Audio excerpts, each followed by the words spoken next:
mbokk yeeg xaritu auditeurs yi salaamaaleykum ñoo ngi leen di nuyu kenn ku nekk ci sa tur ak sa sant boole ci di leen ziar di am mbégte di àndandoo ak yéen ci iRadio 90.3 kaddu gi di bàyyeekoo Ndakaaru ngeen di déglu xew-xewu jamono à 9h18 di nuyu bu baax tey siyaare El Hadj Ibou Fall salaamualeykum wa rahmatullah. Boubs maa ngi lay nuyu kilifa gone gi Kandji auditeurs yi internautes yi téléspectateurs yi samay soppe ma beral leen téeméeri loxo. yéen nag ma jox leen catu baaraam ak bakken nii rek ma laajte sax ni ngeen def. macha allah ñun daal mënoo si ñun dara. waaw d'accord. ma ne ko mënoo ci ñun dara. en tout cas daal perte ngeen 400 000 voix. Alaaji Ibou Fall di la nuyu bu baax a baax. di la siyaare di am mbégte di àndandoo ak yow. ci xew-xew jamono. di ko ubbee rek li nga xam ni moom moo di tey altine politique. ñi nga xam ni ñoom ñoo di député yi ak gouvernement bi dañoo xaw a yàkkamti lool. pour ñu voter budget yi gaaw. dañoo accuser retard bu bare mais balaa ñu ciy ñëw sax. dafa mel ni démb la ñu waroon def élection présidentielle tey dañoo waroon nekk lendemain élection présidentielle. ah présidentielle bu fan. bu Sénégal. wax nga dëgg. bu Macky Sall. wax nga dëgg. moom kat. moom bu ñu puusoon élection yi maanaam démb la ñu waroon def. élection présidentielle waaw c'est vrai le 15 décembre. c'est vrai mais man bon façon gannaaw mënul jël assemblée nationale kay il n'aurait pas pris non plus. Mais non, il cherchait pas, il voulait juste reporter, mais pour réorganiser et mieux faire, mieux refaire. Boubs, oui. Qui jël tête coalition Assemblée nationale bi pour jël majorité bañul présidentielle. Non, Boubs, tu vas pas me dire que Macky Sall mi ne day campagne pour jël majorité bi à l'Assemblée nationale. bañ na jël présidentielle bi non ça c'est des histoires il voulait pas partir affaire bi il a commis une fausse manœuvre di jéem a seet nu mu koy rattraper mais c'est terminé. mais 15 décembre tey. dafa doon man je pense qu'il a. sëñ Saliou démb la woon 15 de tey la 16. waaw c'est ça. waaw démb la ñu waroon def élection présidentielle. il a perdu la raison à un moment xaw ma lan moo ko dal.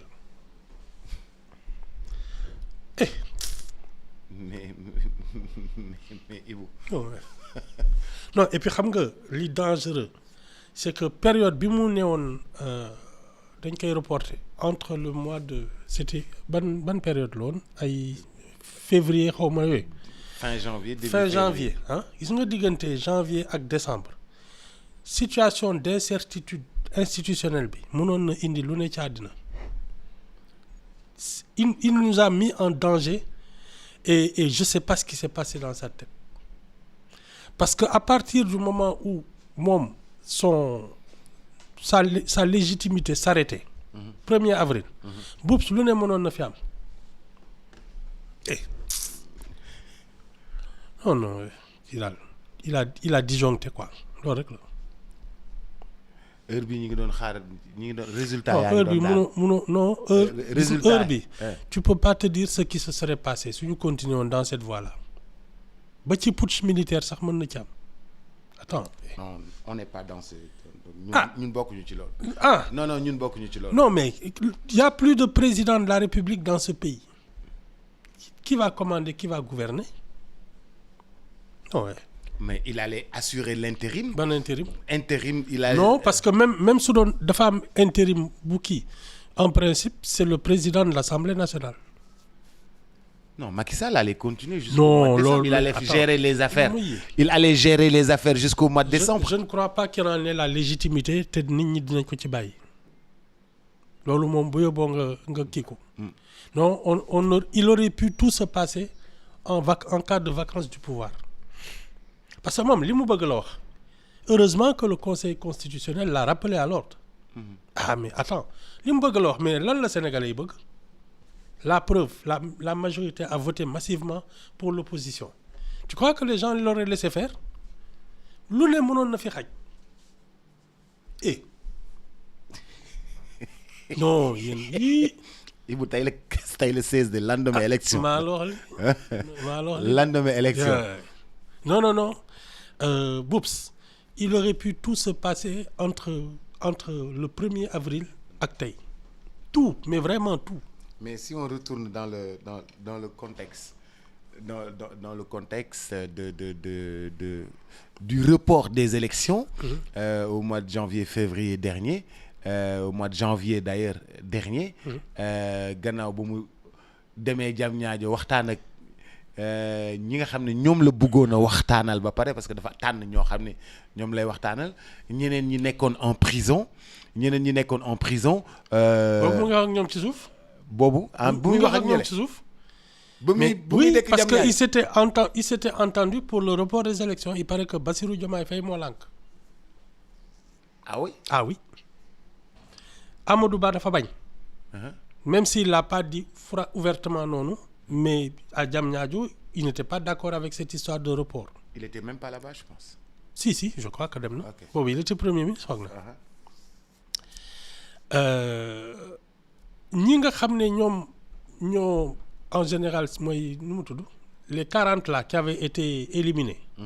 Candidats yooyu ñoom ñoo fa dem et j'avais dit à l'époque moom ñi mu war a waxal c'est les 20 candidats parce que ñii y en a un qui sera le chef de l'État plus tard na fexe ba ñoom gentleman agreement am seen biir ñu def ay élections ci jàmm ak salaam man c'était ça ma position 40 yi nga xam ne il n'était même pas fichu de regrouper des parrainages nga xam ne donc ñoom seen légitimité amul benn njariñ ñooñu la dem toog di leen jox gëdd naan wéy bon il faut qu'on reporte parce que ceci cela non attends il était devenu fou. waay sëñ bi. non il était devenu complètement timbré. nekk de ba muy wax ak ñële mi ngi wax ak ñii ci suuf. maa kon da doon manœuvrer rek. mais bien sûr manœuvre yu dul jeex. bien sûr mi ngi wax ak ñi nekk prison. oui wax ak Sonko en prison. oui wax ak Bassirou Diomaye Faye en prison. moom Sonko foog naa la doon waxal. Sonko la doon waxal. voilà Sonko la doon waxal. il s'était entendu sur le report des élections. Ah bon? Ah oui. yaa président bi moo lànk kii Bassirou Diomaye Faye mi waay moom candidature am fekk na candidature am jàlloon na bien sûr mën nañ ci dem lu ñu am jël. Ah oui non ñoom daal def nañu li ñuy def heureusement le Conseil constitutionnel a remis de l'ordre dans tout ça parce que Boups lu ne mënoon na fi xaj xam nga les militaires là ils parlent pas doo xam lu ñuy xalaat. Je te dis ay Moussa Fall yi ngay gis nii ñu ne zëmm nii ce sont des républicains mën nañu xëy na ko yow c'est terminé on te dépose et on organise des élections c'est tout. direct Boups nee naa la personne ne savait lan moo naroon xew réellement moom moo ne man lii laa bëgg def mais la majorité du pays n'était pas d'accord te moom moomul nit ñi non. Il avait pété les plombs. Comment?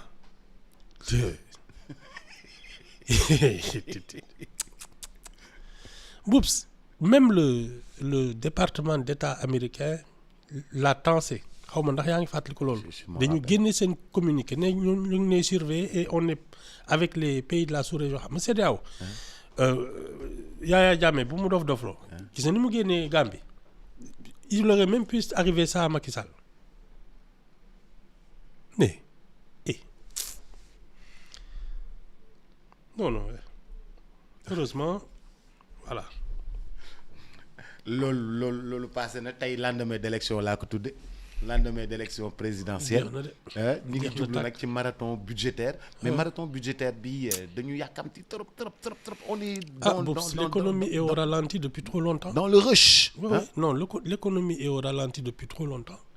même foog naa ne suñu bëggee waxtaan ak ay partenaires étrangers Boups il faut ñu xam ñun lan mooy suñu budget fan nañ jëm. on va pas te donner d'argent sans savoir ce que tu vas en faire loolu amul fenn loolu mooy wax ji non et puis c'est une question de gouvernance il faut ñu kii ko man kay li ma jaaxal mooy ñu ngi naan ay marathon budgétaire ak ay yooyu mais tu sais pas quel est le projet de société parce que c'est là la déclaration de politique générale njëriñ boobu la ñu xam kii fan la jëm. Quelles sont les grandes orientations à partir de là nga ne budget bi nii lay demee mais on te vote un budget sans savoir quelles sont les priorités ak lan nga ciy def bon maintenant ñoom gannaaw am nañu une majorité de mécanique. lu leen neex def. ah ouais c'est ça mais amul leneen de leen neex la ñuy def daal. mais yow xam nga ne dans tôt ou tard la déclaration de politique générale comme c'est dans la constitution ça va venir. gëmuma ko de. non Ibou. non gëmuma ko boobu. Ouais, mais dans tous les cas ça va venir par force parce que c'est dans la constitution. balaa ma koy gëm gis ko. balaa ma koy gëm gis ko.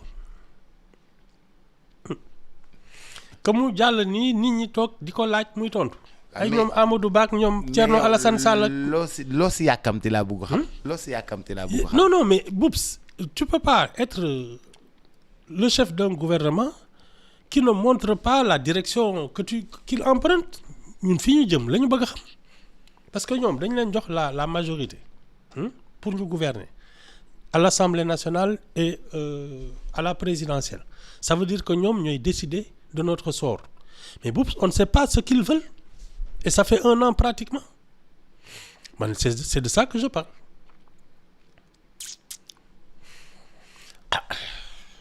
France premier ministre bu bees bi di ñëw na fi ba def fi déclaration de politique générale ba am fi motion de censure xam nga ba dem yoonam ba beneen premier ministre ñëwaat. xam nga man. ay dans les 90 jours ak yooyu pour man sax yëf yi caaxaan la parce que tu peux pas nommer quelqu'un premier ministre qui sait pas où il va ça ne s'improvise pas en principe pour man balaa même le premier conseil des ministres bi nga former ce gouvernement. dans la semaine war nga toog wax ak nit ñi ne man fii laa jëmee réew mi balaa ton premier conseil des ministres tu formes un gouvernement. Non mais Ibou du demee noonu parce que en fait tous les ministres doivent faire les états des lieux faire les projets permis. ñu wax lii fan la jëm te ministre bu nekk moo lay jox orientation au ministère bi yow ngeen échanger ngeen def seen document. xam nga yow da nga rëy laa mi doo déglu. te da nga tëxat. Ndoye kaay dimbali ma. non dama rëy làmmiñ ba pare damaa tëxat. waaw. dafa am lu ñuy mën a wooye l'état de la nation te loolu en général c'est le président de la République qui le fait à l'occasion de discours comme ay fin d'année ay fête de l'indépendance ak yooyu.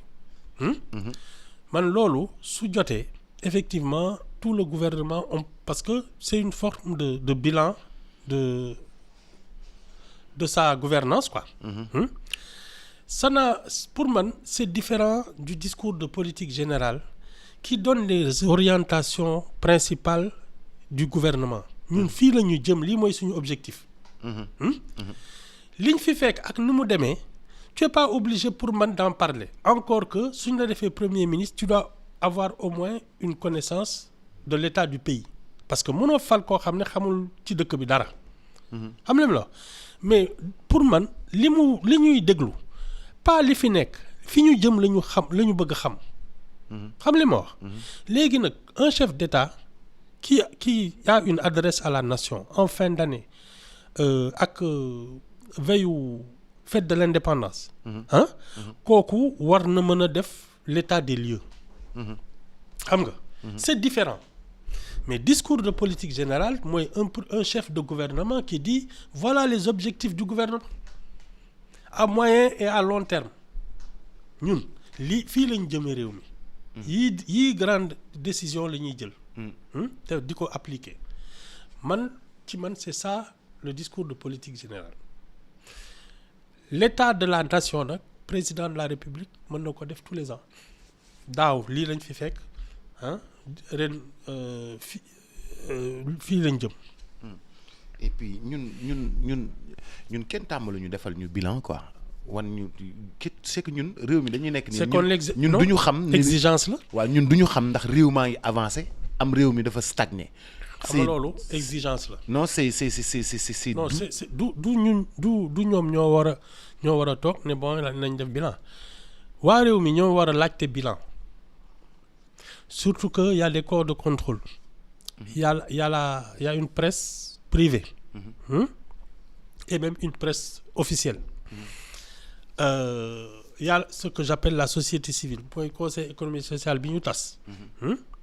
C'est-à-dire que ñun ñëpp ñoo war a vigilant parce que toog bàyyi nit comme ku mel ni Macky Sall il a fait 12 ans ici enfin après son mandat ku nekk naan lii lañ fi def ak lii lañ fi def dañoo seddoo réew mi lu ne ñu wax ko le problème c'est que su doon député yaa ngi fi di def seen liggéey. su doon député yaa ngi def seen liggéey. waaw les corps de contrôle def seen liggéey la presse fait son travail le conseil économique et social fait son travail BOUPS bilan bi c'est en permanence au jour le jour c'est ça notre problème c'est que ñun ñëpp on a ce laxisme qui fait que suñ demee ba dëkk bi metti ci ñëpp ñu commencé génn di taal ay oto di sànni ay xeer rek lu ne ñu def ko. ak di sàcc ay tàngal. oui yooyu la rek waaw. ak ay potu tamaate. je te dis ak ay butéelu diwlin. waaw ci boutique yi di daw. oui c'est ça malheureusement. ñoo ñaaw jëfin. ñun non. gis ku yore butéelu diwlin di daw. loolu du lu bees de. ah. gis nga 89 li ma gën a jaaxal ci événement ak naar yi mooy da ngay gis ñoo xam ne da nga leen def nawle ñuy dem di piller des boutiques te naar yooyu pratiquement ñun ak ñoom ñoo màggandoo. des gens qui ont fait oui ñoo dëkkandoo jox ñu di ñu lebal. waaw dëkk ak ñun ci koñ bi du ñu lebal. en 24 heures les gens ñii naan dañ leen di rey ñii di sàcc li ñu am mais c'est terrible boobu man loolu mënu ma ko waxte gëm naa ne ci laa commencé xool sénégalais yi sax de façon bizarre naan ñii nag. ils sont capables ndekete nii lañ mel. c'est ça ils sont capables du pire. ah oui ça boops. non yi ñuy def nii du dëkk ak naar bi xëy suba dégg ay wax rek attaquer boutique bi. c'est ça. di jël butéelu diwlin di daw ak potu tomate. c'est ça yooyu danañ fi def ñoo xam ne ils n'en avaient même pas besoin. ay limonade ak ay conserve ak ay yooyu. 89 ñu dem des années plus tard. tubaab bi ñu song Auchan bi. c'est ça. ak station. c'est ça station yi. c'est ça. wala de ça veut dire que sénégalais yaa ngoo non. ceux qui sont nés en 89. on refait ce que les autres ont déjà fait. Ibou ni ñuy xoolee ñaaw na. non c'est tu nous regardes bizarrement ni ñuy xoolee ñaaw na. c'était moche. hein c'était moche. mais 2021 aussi c'était moche hein. waaw 2022 aussi c'était très moche. waaw ñi ko doon def à l'époque xëy na seen njaboot ñoo doon def lii c'est tout tel père tel fils. dugg ci boutique yi. non c'est affreux. ki nekk ci Auchan bi sax màggandoo ak moom. màggandoo ak moom. non mais naar bi mais boobu moom. non boobu moom c'était un détonateur. Boops. keroog la Sénégalais yi wane seen bopp dëgg à l'état sauvage quoi di rey ay nit nii non mais attends mës na fi am 97 je crois ay 97 98 rumeur wu ñi doon sàcc ay awra. oui ils ont brûlé des gens comme ça fii Médina. am na benn waaye dañ ko sotti essence taal ko. non yow ñii. rumeur. attends c'est ngay sàccee awra jàmbur. ay nit ñi dañoo bari pexe de. non des rumeurs comme ça folles am na ci koo xam ne ci rue 22 bi. foog naa lañ ko taal. nit ñu taal ko noonu. oui dañ ko léché sotti ko essence taal ko ak pneu. yow le Sénégalais la. mais Ibou pour lan nga ñuy xoolee bët bu ñaaw boobu. mais boobu d'abord gëm façon yooyu ku gëm loolu mën nga gëm lu ne. ku gëm dañuy sàcc awra. waaw mën nga gëm lu ne on peut te faire avaler n'importe quoi ça d'abord nga xam ne ñàkk jàng. Ibou ñun téere yi ñuy takk war nañu mën a gëm lool. c'est de ça qu'on parle. xam nga da ngay wax xaaral rek man ak yow. c'est exactement ça. xam nga da ngay xëy suba. ak nen yi ngay gis ci kàddu. nen yi ngay gis anglais. waaw xaaral rek da ngay xëy suba ñu ne la boo bëggee am xaalis da ngay takk téere bi nga tëj juróom-ñaari bopp yi. c'est ça. nga tëj juróom-ñaari bopp téere bi après di nga am xaalis. nga tëj juróom-ñaari bopp yi amoo dara. ah nga koy tëj pendant toute l'année nga koy tëj di espérer de toute l'année doo am dara. non non ah yow fii lu ne lañ fiy def. mais ah. fii lu ne lañ fiy def. non tu sais l'état d'arriération mentale déjà c'est un problème ba pare nag comportement yi nga xam ne sur des fausses rumeurs nii nga jël nit dóor ko ay xeer ba mu dee sotti ko essence taal nga xam ne ñun li ñu nekkee xamuñ ko non suñu société bi. mais Ibou toutes les nations aussi sont passées par là. non mais. non on est en 2024. waaw xaaral Ibou. xam nga yow ñi ngi may wax. Ibou ñi ngi may wax. ay moins 1 avant Jésus-Christ lañ ko doon def. non ñun ñi on est en 2024. non Bachar al-Assad ala kii ngi nii yàggul xaar rek mu wax la Rwanda dañoo reyante ba pare soog a nekk nit daggatante ñii kii nii ñii daggatante reyante ba pare soog a nekk nit ah. américains yi fii dañ fekk indiens yi européens yi fii dañ fekk indiens yi exterminer leen. allemands yi fii dañ fekk juifs yi. Israël li muy def léegi ba léegi Israël fait la même chose donc c'est l'être humain qui est comme ça. mais xam nga boobu li tax culture civilisation instruction am. c'est pour que nga bañ dugg ci lii. c'est aussi bête que ça li tax jàng am njëriñ. ak yar. mooy lii doo ko def. et donc nous on a ce problème d'éducation et d'instruction. mais pourtant Ibou ñun ci événement 2022 yi nii passé def nañ fi lu mel noonu. moom laa lay wax nii ñun dañuy dellu gannaaw arriération mentale bii ñuy nekkee nii. mais c'est ça c'est de ça que je parle. il y a eu 80 morts. ma ngoog loolu la ñu wax. léegi. comme yaa ngi wax il y a eu 80 morts. mu sautillé sax ci monsieur Ousmane Diagne. ngeen day yokk kaso yi. non waxuma waxu si yokk kaso yi non balaa ñuy. nee na dañuy yokk kaso yi xam nga un pays qui progresse mooy li ma wax tout le temps da ngay tëj kaso yi doo ko yokk nga xam ne kay ñun on avance pas non ça c'est le révélateur dëkk buy avancer bubs day wàññi kaso yi du ko yokk. mais bu fekkee dañoo bëri faiseur de trouble nag. bubs qualité de vie. enseignement ci la bokk. éducation ci la bokk. sens civique ak citoyenneté ci la bokk. loolu yëpp suñ ci jubloo ba mu am solo. da ngay wàññi kaso yi doo leen yokk.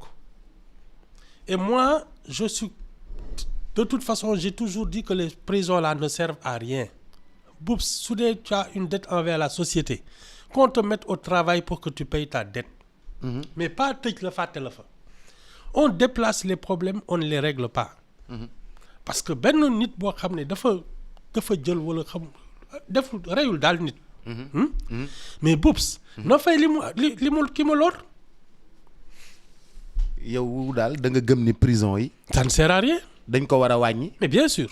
li ñu war a tabaxee prison yi nag ñu defar ko ci dëkk bi. mais les ceux qui ont fauté. ku ki nga xam ne da nga def ñaawteef. mais travaux forcés. et d'intérêt général. loolu mooy logique bi. yow sa dégâts bi nga def dañ ko estimer après disons comme ça 5 millions 10 millions. on te fait travailler pour les rembourser parce qu'il y a plein de chantiers construits ay écoles ay postes de santé ay routes ay ponts ak yooyu ñu def loolu ko wala ay tool nga dem bay par force. léegi xaaral moom mu ne Ousmane Diagne mu ne dañuy defaraat 9 prisons yu bees. maa la wax li waaw xaaral rek dont prison bu Diamniadio pour 2500 places Fatick 500 places encore 500 boo xam ne mën na jël 500 prisonniers ba noppi mu ne. nu Diamniadio ak Fatick xanaa Macky Sall la. Ibu. Fatick ak Diamniadio kat waxi Macky Sall lay nuru. en plus indemnisation journalière ñi nga xam ne ñoom ñoo di détenus yi day jàll de 152 francs mu yóbbu ko ba 1300 francs maanaam détenu bu nekk yaa ngi doon dundee ci prison bi 152 francs léegi dañ koy yóbbu ba 1300 francs. tu crois que c'est logique.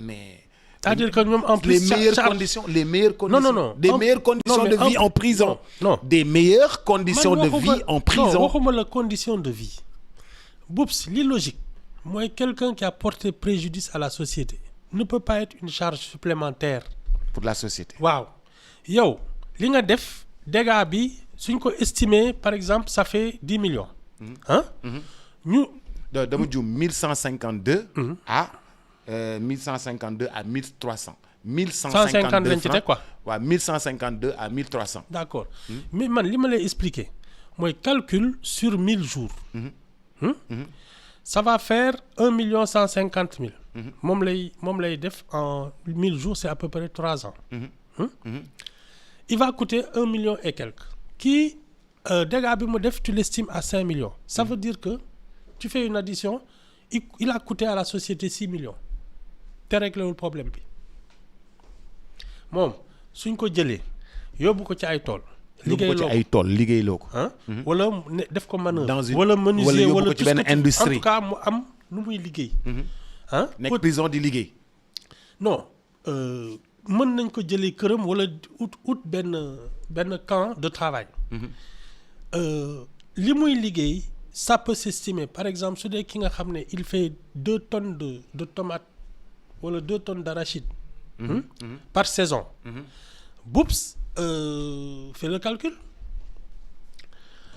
2000 kilos le kilo à 200 xaw ma lan fais le calcul tu vas bientôt voir que il a payé sa dette ba teg ci te li mu ciy teg ça lui permet de redémarrer quelque chose. da koy tax mu mën a duggaat ci société. ba pare am liggéey parce que ça aussi ñi ci bare ñàkk comment on appelle ça. ay compétences. ñàkk vocation. mooy indi seen oisiveté ñu toog di kii bi di bay xalaat di sàcc. wala di def ñaawteef mais là tu les prends dans un camp de redressement di leen liggéeyloo. yaa am na ci ñoo xam ne seen ay garantie c'est-à-dire fi ñu dëkk ak seen waa kër yeeg yooyu du ñu rëcc am na ñoo xam ne ils n'ont pas de garantie ñooñu tu les mets dans des camps de travail ñi nga xam ne ils ont une garantie ñu toog seen kër di xëy tous les matins ci benn chantier. ma laaj la. bu dee c'est un brillant intellectuel nag. muy jàngale wala on y a toujours quelque chose d'utile. prisonnier bi toujours am na quelque chose d'utile lu mu mën a def lu mu mën a servir à la société. mais bien sûr au lieu que ñu jël ko tëj ko noonu. non paqueté ko bàyyi ko foofu. non il peut servir léegi il paye sa dette ba pare Boubs liggéey daf lay yar. on te met dans des conditions de travail et ça te discipline. et puis soo xamee ne yow mën nga am njëriñ déjà loolu ça te revalorise un peu parce que soo defee ay dégâts day fekk nga xaw a xeeb sa bopp. savoir que tu peux être utile ça te redonne un peu de confiance en toi xam li ma wax. ba pare nag doo nekk charge au contraire da ngay am looy indil la société mais les histoires de prison là c'est pas une politique ça non je suis désolé. tabax ay prison mooy li may wax rek c'est comme construire des ponts ak yooyu fekk ak ay routes fekk ci usagers yi xamul ci dara xamul ci sax luy priorité ak sens interdit ça sert à rien. Ibu looñu soxoree suñu pont yi rafet yi. mais Boubs la preuve ñu ngi koy daaneel benn par benn. ñu defaral ñu ay pont yi rafet ñu koy daaneel. BRT bi dañuy xëccoo ay nu mu tudd ak ay sareet ak ay oto ay waaw. ay clando. mais c'est de ça qu'on parle. mais Ibu loolu organisation la rek dina ñëw. non éducation. éducation ak organisation mais dina ñëw de Ibu loolu dina ñëw de. au fur et à mesure dina ñëw de. c'est bien c'est bien. boy yi nii di màgg nii pourtant ñoom jàng nañu service nañu. boy yi nekk di jàng nii waaw. ñu doon taal. non 2021 ba 2023. non ah d'accord yow tu parles de qui. non ñi nekk primaire la. Ibu boo fi tuddee étudiants yi da nga ma indil benn problème. bugguma benn problème non mais attends. bugguma problème. non dama ne la l'État soo gisee dëkk bi nii à vue d'œil ni ñuy circuler ni ñuy defanteeg ci mbedd meeg yooyu tu regardes les réseaux sociaux seet lan moo ciy circuler ndax xam-xam la wala ay xaaxaar ak ay waxi jàmbur tu comprends dans quelle mesure dëkk bi am na problème on a de sérieux problèmes d'éducation te gisuma fii li nga xam ne dinañ ci jóg de parce que su dee ñoom xalaat leur kii objectif fii léegi 2050 ñu tabax ñaata 9 prisons nga xam ne les Sénégalais ne s'améliorent pas au contraire man su ma yaakaaree ne éducation bi dina jaar yoon formation professionnelle bi le sens civique ak citoyenneté boobu prison yi may gis nii ay musée laa koy def ak ay tout ce que tu veux. ay musée. ah oui ak ay comment on appelle ça comme lu mel ni Rebeuss nga xam ne dafa janoo géej gi. mais tu peux en faire un réceptif hôtelier. ah la vue sur la mer là ak yooyu c'est fait pour ça. vue sur mer 400 000 vue sur Rebeuss 100 000. waaw amul njëriñ si nous on comprend que il faudra plus de prisons. c'est que boops notre système éducatif est en faillite. loolu mooy dëgg. Ibou ñu changé moom ministre bi Ousmane Diagne mi ngi wax ni conseil économique social et environnemental. xam nga boobu lan moo gën a doy waar ci affaire tabax ay kaso yi. c'est que tu ne penses jamais que ce seront les tiens qui vont y aller parce que xam nga kiy jël ay responsabilités yooyu dina yar doomam ba fexe du dem kaso. donc il parle des enfants de qui vont aller en prison. c'est ça qui est en plus déplorable parce que du ay doomam la xalaat ne moom lay tabaxal kaso am déet. ay doomam dina leen yar. ba duñ dem kaso ba duñ dem kaso. waaw doomu kan mooy dem ci kaso bi. c'est ça qui est le plus terrible dans cette affaire. yow da nga bëgg wax ni. ce sont les enfants des autres. non xaar rek da nga bëgg wax ni on est en train de construire des prisons pour nos enfants. à nous. Nous le peuple. C'est exactement ça. C'est pas des étrangers qui vont venir ici. On va construire des prisons pour nous, nos enfants. waaw 54% y voté. Voilà. waaw Ibou bàyyi li ngay def waay. ah mais attends elles sont construites pour qui. prison yu bees yi ñuy defar pour ñan la. waaw doomu kan la. tu crois que ce sont les dirigeants qui pensent que seen doom yi ñoo la ñuy defaral kaso dans de bonnes conditions je ne crois pas.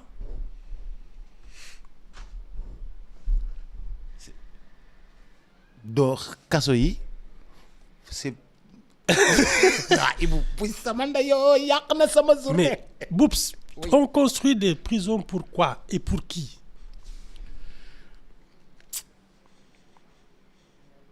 pour le bas peuple. au lieu nga tabax ay écoles yu bees ay centres d'instruction civique ay centres de formation professionnelle tu construis des prisons. C'est pas pour tes enfants ni tes petits-enfants. C'est pour les enfants des autres. Voilà, c'est ça.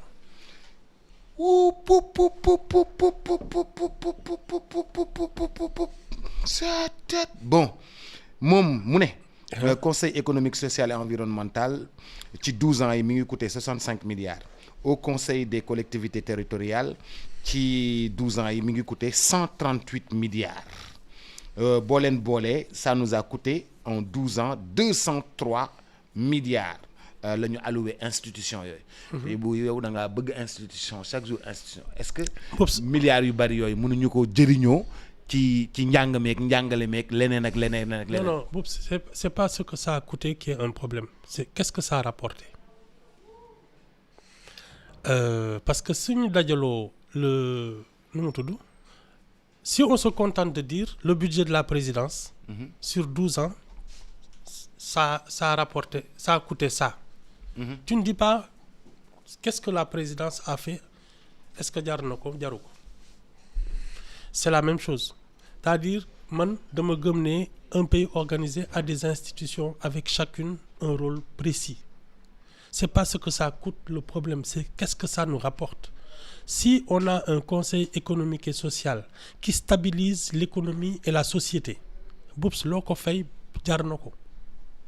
Si ça peut éviter des grèves, si ça peut éviter des détournements de fonds, si ça peut éviter des conflits sociaux, mais Boubs loo leen fay jar na ko. C'est ça le problème. C'est pas ce que ça a coûté, mais à quoi ça a servi. Te man, je suis convaincu que les représentants des corps professionnels et des associations de la société civile, Boubs, ça contribue à stabiliser une république, un État.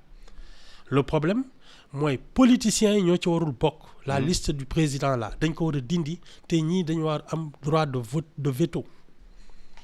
Le problème, c'est à quoi ça doit servir et qu'est-ce que ça va rapporter. Si ça stabilise un pays, Boubs loo leen fay jar na ko. Dafa mel ni ñuy naan tey Assemblée nationale lii lay coûter. Mais qu'est-ce que ça nous rapporte? C'est de ça qu'il s'agit. Parce qu'un pays a des responsabilités et qui ont un coût. Loolu la fi Serigne Diop waxoon te loolu laa jàpp ba léegi. Un État. Serigne Diop sa daxte. Ah oui. Bi ñu leen naan ay le train de vie de l'État mu ne un État, ça a des responsabilités et des charges qui ont un coût. Qu'est-ce que l'on peut faire pour stabiliser ce pays? Moi, je suis convaincu que les corps professionnels, les corporations yooyu fu ñu dajaloo ak les associations, les gens de la société active ñëpp fu ñu dajaloo di waxtaan ak di jël ay décisions pour surveiller l'exécutif et le législatif. Boubs jar na ko. Mais xam nga loo bëgg a ñaawal mu ñaaw. C'est ça. Moi, je trouve que la suppression du Conseil économique et social est une erreur. Mais est-ce que duñ ko remplacer par leneen aussi? Xanaa kay sañuñu loolu. Ah dinañ ko remplacer par leneen. ñoom dañuy wàññi institution yi. waaw mais parce que ñii foog ñu am. sañuñu créer institution bu bees. ñii foog ñu am fu ñu waxee. ñan ñi yore syndicat yi ñi yore ñi ngay woowee société civile. Non, ils vont pas parler dans la rue. Ah, si? Il faut que ñu am benn cadre boo xam ni fa la ñu leen di dégloo fa la ñuy waxee. fa la ñuy ça. defee seen i rapport rapport yooyu nga xam ni moo jëm ci président de la République rapport yoo xam ni moo lay wan lii jugee ci. société bi ci Conseil économique et social. Ça existe depuis 1961 su ma juumul au Sénégal. Foog naa Boissier Palin. Qui avait été l'avocat des grévistes là. Chemin de fer. Pendant la colonisation là ñu doon grève. waaw ñoom Ibrahima Sarr ak yooyu. bokk na ci ñi leen doon défendre bokk na ci ñi leen doon jàppale. leur famille parce que il avait de l'argent. foog naa ça a été le premier. président du conseil économique social kii moo ko remplacé Doudou Thiam qui a été le ministre des affaires étrangères. Boubs ça existe depuis 61 du affaire u Macky Sall. parce que ñii ils ont l'air de dire oui ay ñoom Macky Sall yi ak ñoom kii dañuy foyee dëkk bi di caser seen ay nit. Effectivement, le conseil économique et social ce sont des élus qui doivent y siéger. ba pare war na am un pouvoir de contrôle et de veto. Mais c'est une institution qui date de 61. du ay affaire yu caaxaan yu bees enfin mais comme ça et puis tu vois député yi ils votent tranquille ils réfléchissent même pas à ça nee nañ leen voté leen rek ñu voté. mais ça a toujours été comme ça aussi. waaw c'est ça moo tax su ñuy naan conseil économique social amul njëriñ mais assemblée nationale moo am njëriñ avec des députés comme ça y a même pas de débat. Ah mais Ibou assemblée nationale li mu débattre bariwul de à part ñoom jamono ñoom Abdourahim Agne ak ñoom kii nii ñoom Djiboka ñoom Sow naka Sow Daouda Sow. qui était président. mais ñoom ñëpp dañ leen putsch tous les présidents de l'Assemblée nationale dañ leen putsch Daouda Sow ay pétition ñoo ko fa jëlee comme Habib Thiam comme yooyu la rek da ngay xëy bés ñu soxla sa place daal di la dégager yooyu la de non ñun tout ce qu'il y a à refaire là Boubs c'est trop compliqué c'est compliqué et soo xoolee affaire bi tu te dis est-ce que nous on est vraiment conscient de ce qu'on a parce qu'on n'a aucune excuse pour que le pays soit dans cet état-là on a les ressources humaines, on a les ressources naturelles, on a la position géostratégique. Mais attends, mais il faut être sérieux. C'est tout. On manque de sérieux, de rigueur. Mais si on économise 238 milliards. Boups, l'État n'est pas là pour ça. Il est fait pour faire fonctionner une nation, un pays. Nga xam ne soo xëyee di liggéey doo am tolof. doo am embouteillage. Voilà. doo am dara tout est organisé. loolu mooy état. du affaire économie. lu mu jar rek dañ koy def. Exactement. am na benn j'ai vu une fois c'était au Japon je crois. La compagnie de transport dafa am benn ligne boo xam ne elle n'est pas rentable. Donc dañ ko dawoon supprimer mais il se trouvait que ci ligne bi dafa amoon benn xale bu doon jàngi benn xale laa wax de. Ils ont maintenu la ligne jusqu'à la fin de l'année scolaire. Il y avait qu'une seule personne qui entrait et qui dans le bus. Toute l'année scolaire. Parce que ils sont pas faits pour faire du bénéfice. Ils sont faits pour servir les citoyens. Un service public. C'est ça. Un service public. Je te dis. xam valeur u service public bi. C'est ça. mais Ibou nga ne prison yi ku ñu koy tabaxal. En tout cas c'est pas les gens qui prennent ces décisions gisuñ ci seen doom ak seen njaboot. Ibou vraiment da ngay déconner. Mais Boubs à ton avis prison yi ñu yéene pour kan la. prison yi ñu bëgg a tabax nii pour kan la. waaw parce que xam nga prison c'est pour def ay prisonniers. waaw il pense à qui. Qui va remplir les prisons? L'ancien gouvernement. Mais c'est toujours les enfants des autres. C'est pas nos enfants, nous les gouvernants. bés ba ak jàmm. jërëjëf mbokk yi xarit yi di leen gërëm bu baax di leen sant Cheikh Sarr léegi lay doon ci xorom ci cin Cheikh nag tey daa bëri gan Eva Lisa dina fi jaar Momo Dieng dina fi jaar dañoo bëri ay gan yu ñuy yendu sil tey dañoo am ay yendu spécial lendemain de présidentiel mu ngoog dañuy togg ceebu yàpp bu am soble ciao. Transfert d'argent bi di Kpay transfert d'argent par code paiement marchand par